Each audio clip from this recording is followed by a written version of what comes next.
એકમ એક પુત્રી મમ ખલુ નિંદ્રાતી. બાળકો, આપણે સૌપ્રથમ આ કાવ્યનું શ્રવણ કરીશું.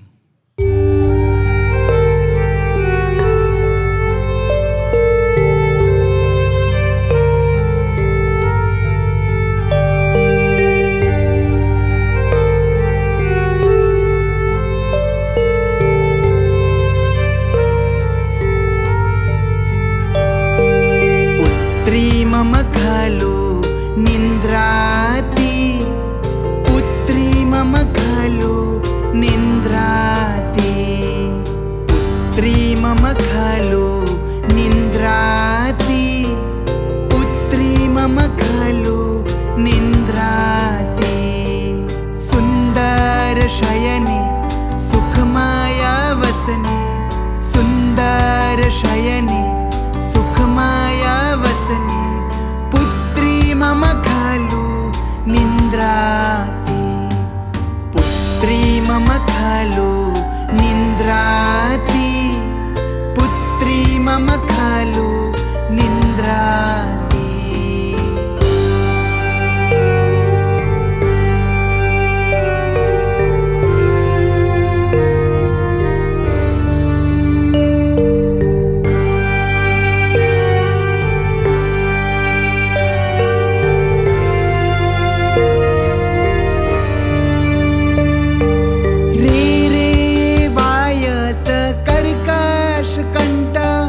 मारट मारट कर्ण कठोरम श्रांता क्लांता पुनरनुनीता, श्रांता क्लांता पुनरनुनीता, पुत्री मम खलु निंद्राती, पुत्री मम खलु निंद्राती, पुत्री मम खलु निंद्राती.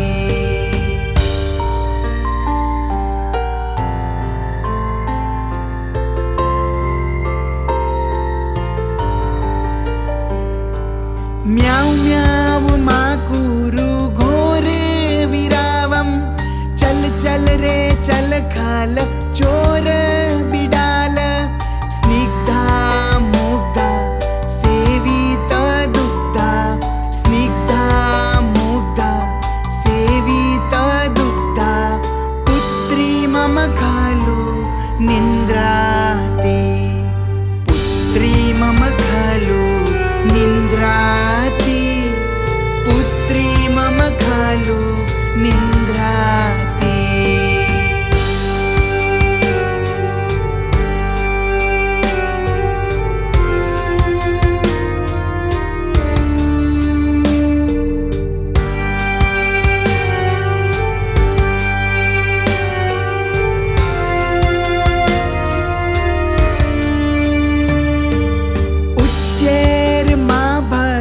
सुनकावराक भौ भौ माकुरु कार्य विहीन, विमला कुशला सुमनो मृदुला, विमला कुशला सुमनो मृदुला, पुत्री मम खलु निंद्राती, पुत्री मम खलु निंद्राती, पुत्री मम खलु निंद्राती.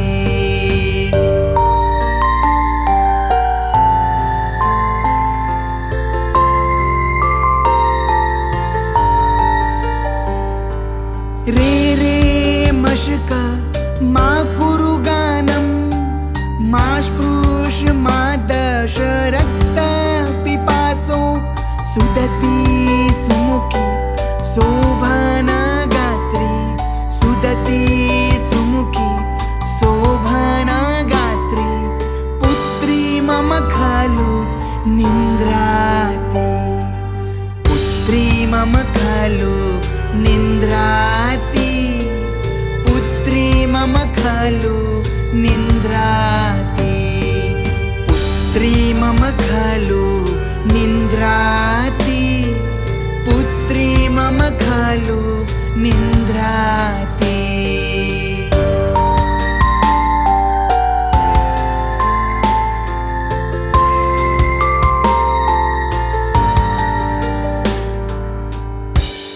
બાળકો, હવે આપણે આ કાવ્યનું સમૂહ ગાન કરીશું.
અનુવાદ.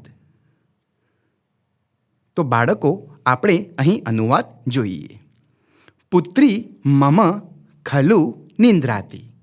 તો બાળકો, પુત્રી એટલે કે દીકરી, મમ એટલે કે મારી, ખલુ એટલે કે ખરેખર, અને નિંદ્રાતી એટલે કે સૂતી છે. ફરીથી, પુત્રી એટલે કે દીકરી, મમ મારી, ખલુ એટલે કે ખરેખર, નિંદ્રાતી સૂતી છે. સુંદર શયની. સુંદર એટલે કે સુંદર, શયન એટલે કે પથારી. સુખમય વસની એટલે કે હળવા કપડામાં.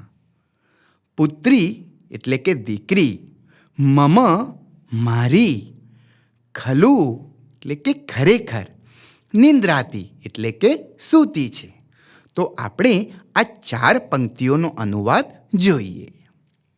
દીકરી મારી ખરેખર સૂતી છે. દીકરી મારી ખરેખર સૂતી છે. સુંદર પથારીમાં, હળવા કપડામાં, દીકરી મારી ખરેખર સૂતી છે.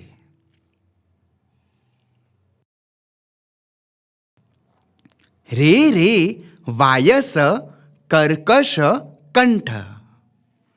રે રે એટલે કે અરે રે. વાયસ. વાયસ એટલે કે કાગડો. કર્કશ કંઠ. કર્કશ એટલે કે કર્કશ અથવા તો અપ્રિય લાગે એવું. અને કંઠ એટલે કે અવાજ. એટલે કર્કશ કંઠ એટલે કે કર્કશ અવાજવાળો અથવા અપ્રિય અવાજવાળો. અપ્રિય એટલે કે જે ગમતું ન હોય તેવું. આગળ, મારટ મારટ. મારટ એટલે કે ના કર.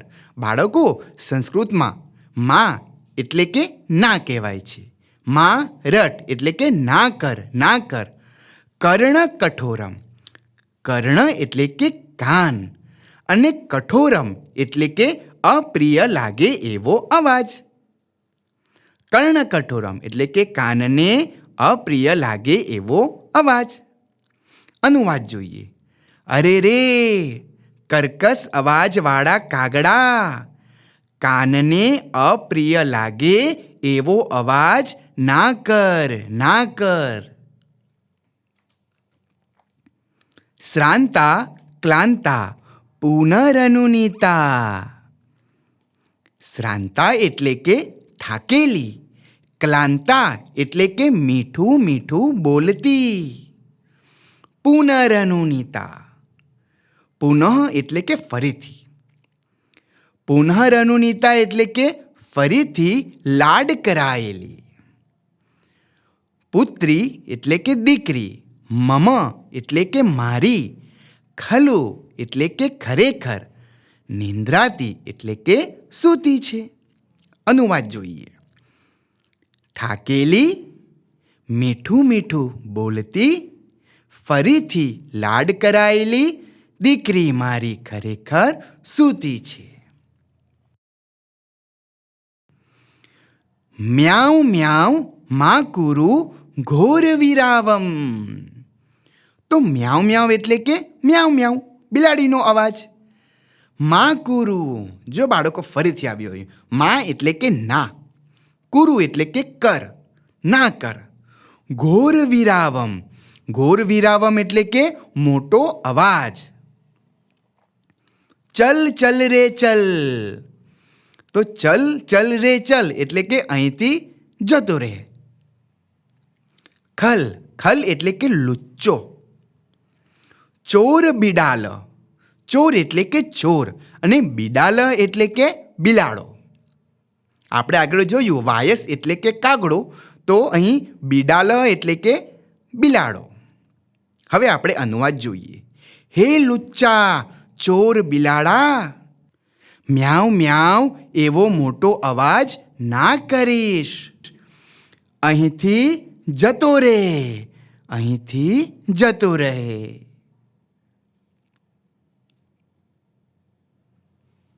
સ્નિગ્ધા મુગ્ધા સેવિત દુગ્ધા. સ્નિગ્ધા એટલે કે સુંવાળી, મુગ્ધા એટલે કે ભોળી, સેવિત દુગ્ધા એટલે કે દૂધ પીધેલી, પુત્રી એટલે કે દીકરી, મમ મારી, ખલુ ખરેખર, નિંદ્રાતી સૂતી છે.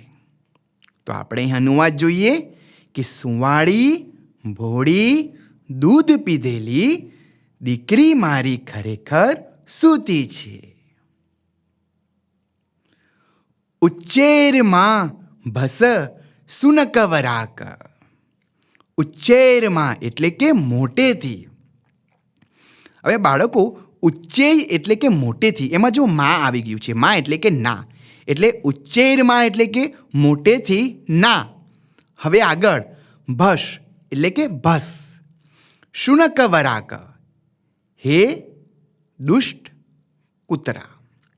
તો શુનકવરાક એટલે કે કૂતરો. તો અહીં કૂતરો ખલેલ પહોંચાડે છે એટલે એને દુષ્ટ કૂતરો એવું ઉપનામ આપ્યું છે.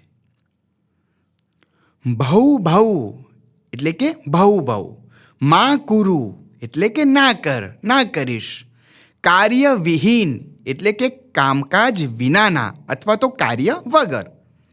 કાર્ય એટલે કે કામકાજ, વિહીન એટલે કે વગર અથવા તો વિનાના. તો અનુવાદ જોઈએ આપણે. હે દુષ્ટ કૂતરા, મોટેથી ના બસ, હે કામકાજ વિનાના ભૌ ભૌ ના કરીશ. વિમલા કુશલા, સુમનો મૃદુલા. વિમલા એટલે કે નિર્મળ, કુશલા એટલે કે કુશળ, સુમનો મૃદુલા. તો બાળકો, સુમન એટલે કે ફૂલ. ઘણાનું નામ સુમન હોય છે ને, તો સુમન એટલે કે ફૂલ, અને મૃદુલા એટલે કે કોમળ.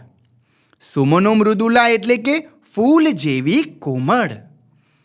પુત્રી મમ એટલે કે દીકરી મારી, ખલુ ખરેખર, નિંદ્રાતી એટલે કે સૂતી છે. તો અનુવાદ જોઈએ કે નિર્મળ, કુશળ અને ફૂલ જેવી કોમળ દીકરી મારી ખરેખર સૂતી છે. રે રે મસક મા કુરુ ગાનમ. રે રે મસક એટલે કે અરે ઓ મચ્છર. મશક એટલે કે મચ્છર. મા કુરુ ગાનમ.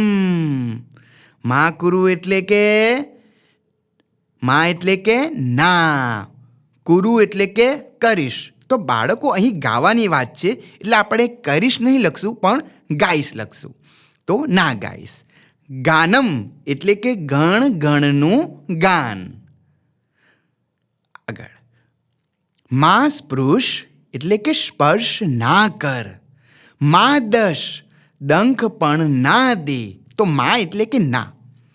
રક્ત પીપાસો. રક્ત એટલે કે લોહી અને પીપાસો એટલે કે તરસ્યા. આ પીપાસો શબ્દ કયા એકમમાં આવ્યો હતો યાદ કરજો. અનુવાદ. અરે ઓ મચ્છર, ગણ ગણનું ગાન ના ગાઈશ. હે લોહી તરસ્યા, તું સ્પર્શ ના કર, ડંખ પણ ના દે. સુદતી સુમુખી, શોભન ગાત્રી. સુદતી એટલે કે સારા દાંતવાળી. તો બાળકો, સુ એટલે કે સારું, દતી એટલે કે દાંતવાળી. સુમુખી, તો એમાં સુ એટલે કે સારું અને મુખી એટલે કે મુખવાળી, સારા મુખવાળી. શોભન ગાત્રી એટલે કે સુંદર અંગોવાળી. પુત્રી મમ ખલુ નિંદ્રાતી. પુત્રી એટલે કે દીકરી, મમ એટલે મારી, ખલુ એટલે કે ખરેખર, નિંદ્રાતી એટલે કે સૂતી છે. અનુવાદ કરીએ. સારા દાંતવાળી, સારા મુખવાળી, સુંદર અંગોવાળી દીકરી મારી ખરેખર સૂતી છે. તો બાળકો, મજા પડી ને? હવે આપણે સ્વાધ્યાય તરફ જઈશું.